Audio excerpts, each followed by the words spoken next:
Welcome back with this afternoon's very special Kids Day Kia card. You're looking at the very handsome, very talented, very mature, poised, and intelligent Joey Brander. He's a 15-year-old budding sportscaster out of Boca Raton, Florida. He's a freshman at St. Andrew's School, hosts his own weekly show on CBS 12, part of the show called Beyond the Game.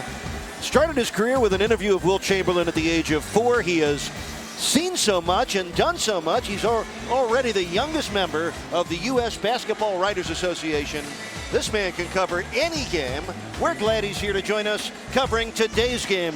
And it's always good to have another Boca Raton resident alongside here at the Heat's house. A pleasure to welcome back Joey Brander. Great to see you here, Joey. Great to see you too, Eric. I'm happy to be here. What'd you think of the first quarter? Well, in the first quarter, we saw the Heat get out in transition. Both teams get out in transition. We saw both teams go to the line a couple times. And I hear this Blake Griffin guy is pretty athletic. So we saw a lot of that in the first quarter as well. Not bad as Bosh misses the hook to open the second quarter. Blake Griffin down with a rebound. Tony, I think we finally found some Rookie of the Year competition for Blake Griffin. It's Joey Brander who's going to give Blake a run for his money. Joey, just let me give you a bit of advice. Stick to radio. Okay, I don't want you taking my job in the future. I like what I'm doing. All right. Here's Bosh against Ike Diagu. Bosh draws a foul. You know, we saw Bosh really struggle with his jump shot the last few games.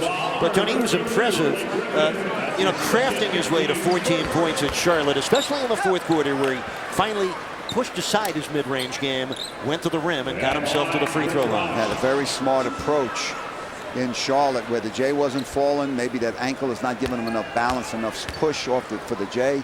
Went inside, scored most of his points in the paint, and helped the Heat have a great fourth quarter and beat Charlotte. A tough physical game that some people you talked to thought that was a better win than the one in Oklahoma City because of the toughness of Charlotte. Yeah, you mentioned that Oklahoma City win.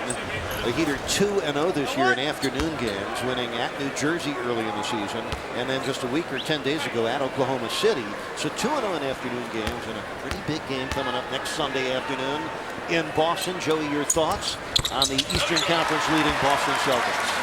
Well, the Celtics are obviously a great team. The big difference in the game will be how Mario Chalmers and Carlos Arroyo and the other guards on the Heat can defend Rajon Rondo. So I think that'll be the X factor in the game.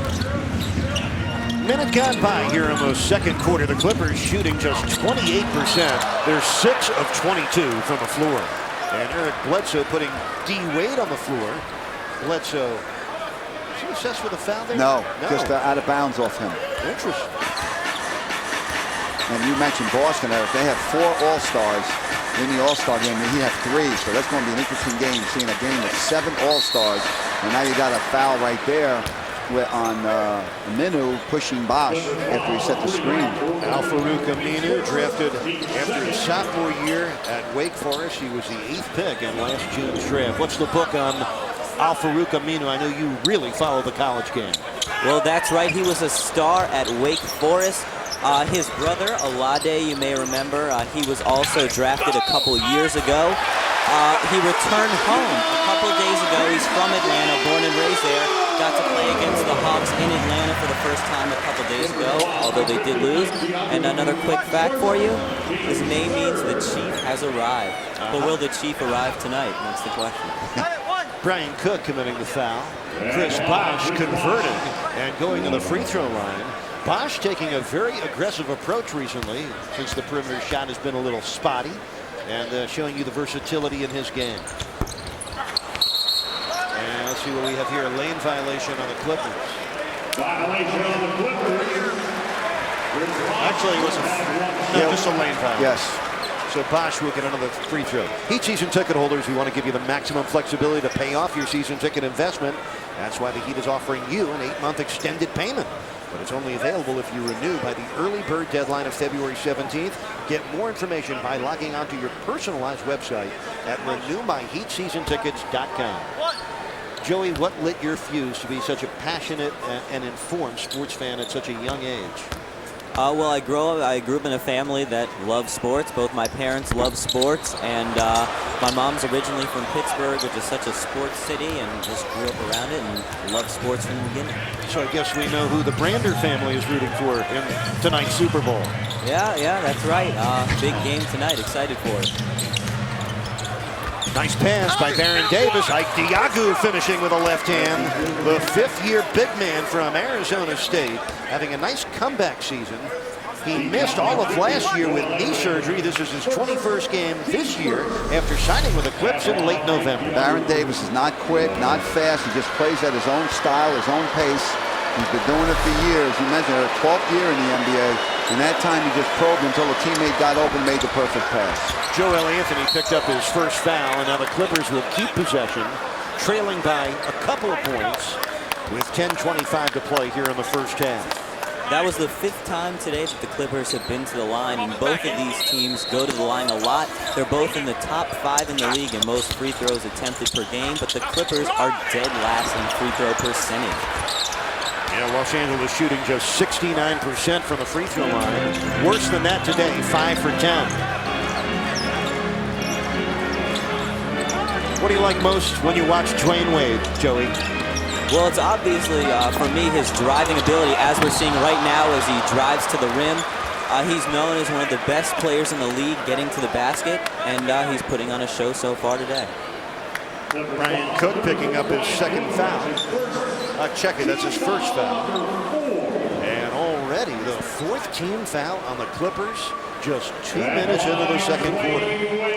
What's more impressive about D-Wade, we mention it all the time, about how he can find his way to the rim, being quick, fast, change direction, use either hand, and then put that soft shot up as he gets near the rim.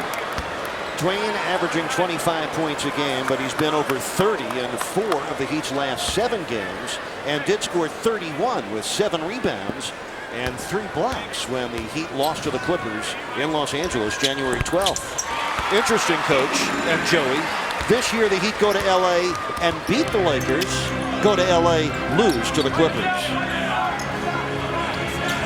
Miami has had rough luck in Los Angeles against the Clippers, losing 8 of the last 10 visits to the Staples Center against this team.